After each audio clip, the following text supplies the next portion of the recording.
Good evening आप सभी को। आज हम पढ़ाते हैं एक्सरसाइज 3.1 का क्वेश्चन नंबर 2। ठीक है, एक्सरसाइज 3.1 का क्वेश्चन नंबर 2 क्या रखा है क्वेश्चन देखिए। The coach of a cricket team buys 3 bats and 6 ball for ₹3,900। ठीक है, मतलब 3 बैट को और 6 गेंद को खरीदता है तब जाके उसको 39 रुपये लगता है। ठीक है, फिर दे रखा है later C buys another bat and 3 more ball of same kind for ₹1,300। यानी बाद में फिर वो एक बैट खरीदता है और 3 बॉल खरीदता है तब उसको लगता है कितना 1,300 रुपया। Represent this situation algebraically and graphically. अब ये जो स्टेटमेंट दे रखा है इसको हम क्या करेंगे, अल्जेब्रिक फॉर्म में लिखेंगे, उसके बाद फिर इसको ग्राफ में रिप्रेजेंट करना है। ठीक है, तो देखिए सबसे पहले क्या करते हैं, लिखते हैं let the cost of each bat या फिर cost of one bat be क्या हो जाएगा एक्स। ठीक है, and the cost of one ball be Y. ठीक है, अब लिखेंगे अकॉर्डिंग टू क्वेश्चन ATQ। क्वेश्चन में क्या लिखा है, 3 बैट और 6 बॉल का दाम कितना है 3900 रुपये। तो लिखेंगे कितना 3x + 6y इक्वल टू कितना हो जाएगा 3900।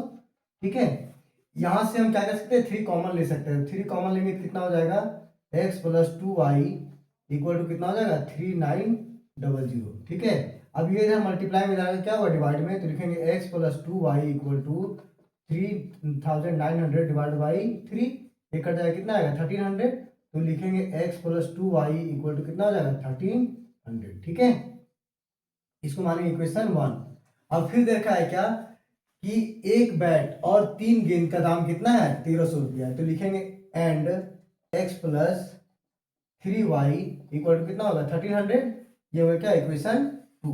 ठीक है, अब अलजेब्रिक फॉर्म में तो ये लिख लिए, अब इसको क्या करना है हम लोग को ग्राफिकल फॉर्म में रिप्रेजेंट करना है। देखिए क्या दे रखा है, पहला इक्वेशन कितना है x + 2y इक्वल टू 1300 और दूसरा इक्वेशन क्या है x + 3y इक्वल टू 1300। ठीक है, तो यहाँ पे क्या करेंगे, हम पहले इक्वेशन लिखेंगे फ्रॉम इक्वेशन 1। करेंगे x का कोई वैल्यू पुट करेंगे y कुछ आएगा, y का कोई वैल्यू पुट करेंगे तो x कुछ आएगा। ठीक है, तो क्या करते हैं x इक्वल टू क्या करते हैं 0 पुट करते हैं। इफ या फिर पुट लिख लीजिएगा यहाँ पे, put x equal to 0, then क्या हो जाएगा 0 + 2y इक्वल टू कितना होगा 1300।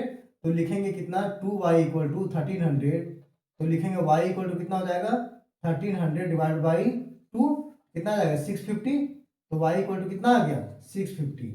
ठीक है, तो एक बॉक्स बनाएंगे यहाँ पे हम, और बॉक्स बना के क्या लिखेंगे xy। ठीक है, जब x को हम 0 पुट किए तो y कितना आ गया 650। ठीक है, अब फिर लिखते हैं put y equal to 0, y equal to 0 put करते हैं तो क्या आएगा, देन ये क्या हो जाएगा x + 2 × 0 इक्वल टू 1300। तो लिखेंगे x इक्वल टू कितना हो जाएगा 1300, क्योंकि ये जो हो गया ये 0 हो गया।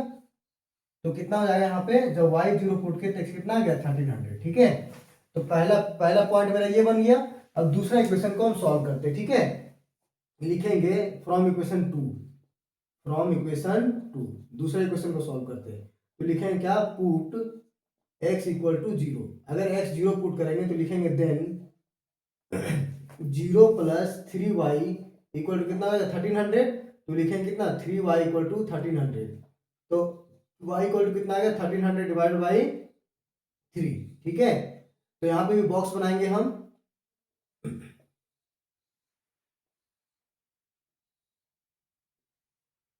X Y. ठीक है, जब x को हम 0 पुट किया तो y कितना है 1300 डिवाइड बाई 3। अब हम क्या करते हैं and put y equal to 0। अब y 0 पुट करें तो x कितना आएगा, तो लिखेंगे x + 3 × 0 इक्वल टू 1300।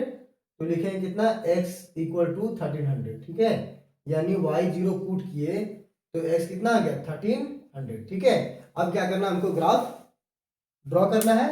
तो ग्राफ ड्रॉ करते हैं, चलिए पॉइंट ले रखे हैं। ठीक है, अब दे रखा है क्या, पहला इक्वेशन के लिए पॉइंट दिया हुआ है कितना, कि अगर x 0 है तो y कितना है 650। ठीक है, यानी x 0 है तो y कितना है 650 यानी इस जगह पे आएगा इस पॉइंट पे। ठीक है, फिर दे रखा है क्या, अगर y को 0 लिए तो x कितना है 1300। तो 1300 इस जगह पे आएगा, मतलब पहला जो ग्राफ बनेगा वो क्या बनेगा, इस पॉइंट से इस पॉइंट तक बनेगा ग्राफ, ठीक है। अब इसको आगे एक्सटेंड कर सकते हैं। पहला जो ग्राफ बना, पहला इक्वेशन का ग्राफ बनेगा ऐसे। और दूसरा में क्या है कि अगर x 0 लिए तो y कितना है 433 है। 433 मतलब कितना, लगभग लगभग अगर हम देखा जाए तो इस जगह पे यहाँ पे आएगा, ठीक है। और अगर हम y अगर हम 0 लिए तो x कितना है 1300, मतलब ये भी यहीं पे आ जाएगा, ठीक है। तो इसको अगर एक्सटेंड करेंगे तो कहाँ तक आ जाएगा, ये इस जगह पे कट कर जाएगा, ठीक है। तो इसका सॉल्यूशन क्या निकलेगा, इसका सॉल्यूशन क्या निकला 0 और 1300, ठीक है।